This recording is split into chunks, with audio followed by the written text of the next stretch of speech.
এক সপ্তাহের মধ্যে দ্বিতীয়বার ইয়েমেনের হাউথি সশস্ত্র গোষ্ঠীর আক্রমণে লোহিত সাগরে প্রাণ হারালেন নাবিকেরা।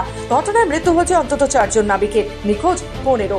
লোহিত সাগরের বুকে ডুবে যাওয়া জাহাজটি ভিডিও ভাইরাল হয়েছে নেট দুনিয়ায়। ব্রিটেনের বাণিজ্যিক জাহাজ চলাচলের উপর নজরদারি সংস্থা United kingdom maritime trade operation জানিয়েছে, বুধবার লোহিত সাগরের উপর দিয়ে সুয়েজ খালের উদ্দেশ্যে রওনা দিয়েছিল ইটারনিটি সি, কিন্তু মাঝপথেই পণ্যবাহী জাহাজটিকে ঘিরে ধরে বেশ কয়েকটি হাউথি নৌকা।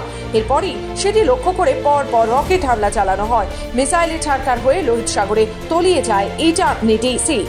আমেরিকার দাবি, জাহাজটির অনেক ক্রুকে পণবন্দি করেছে হাউথিরা, অবিলম্বে তাদের মুক্তি দিতে হবে। রবিবার রাতেও ইয়েমেনের হাউথি নিয়ন্ত্রিত বন্দর শহর আল হুদায়েদের দক্ষিণ পশ্চিমে হামলা চালায় সশস্ত্র বাহিনী।